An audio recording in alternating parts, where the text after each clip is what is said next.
On a different table, there was a raise for middle position, and I looked down at pocket kings on his direct left, put in the 3-bet to $150 over his $40 open, folds back to the initial raiser, puts in a 4-bet to $450. We're pretty deep here. I think we are about 300 big blinds deep, maybe a little bit less. No, about 300 big blinds deep. So I decided flat here. I'm not going to have, I don't think, any sort of bluffing range, 5-bet bluffing range in this spot. So I flat and we're off to a flop. Flop comes 10-4-3 with 2 clubs. He puts in a C-bet. He down bets the flop to $275 or so. I go ahead and flat call. The turn is an offsuit jack, and he puts out another bet to the tune of $850 this time.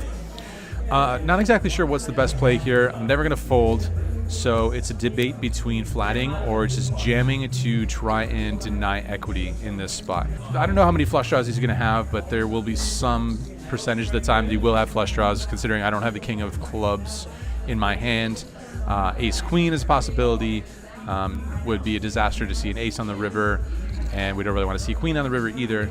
But then again, I don't know how worried we should be with only 1 card to come and not too many cards that we're afraid of. But don't really want to see a club. Could make things a little bit tricky, and obviously don't want to see an ace or a queen. So I have about $1,600 behind the $850 bet. Yeah, not exactly sure what's best, to whether it's just jam it all in there to deny equity or flat call. I decide on the former. I decided to jam it all in. Come on.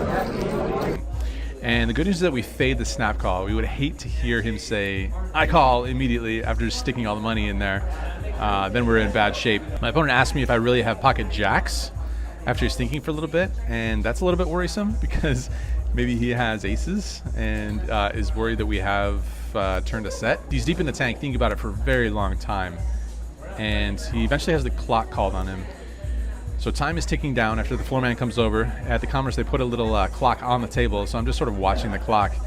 Pretty happy with the fold, although as more time goes on, I'm kind of thinking I wouldn't mind a call so much, because I don't think he's thinking this long with pocket aces. I think this player, very good player, but also very active, puts people in a lot of spots, and I think he knows his image well enough to know that he's going to have to go call it off with pocket aces. So pretty confident we have the best hand here. Sort of indifferent either way, whether he folds or calls. Probably want the call if he's thinking for that long, but happy to scoop it in and not have to go to showdown. And that is, in fact, what happens after about 30 seconds, 40 seconds. He goes ahead and mucks his hand. He asks if I'll show. He's a very friendly guy, very cool guy, and has shown a bunch of his hands. So I go ahead and show him the pocket kings. And later on, he said that he was wondering what the river was going to be. It seemed like he might have had some sort of a draw. Maybe he had ace king or ace queen. Wanted to see a river card, or maybe he had a flush draw and didn't want to call it off for $1,600. Don't know exactly, but I do know that we're scooping in a pretty good sized pot there, and that's not too long after that. I decided to call it a day.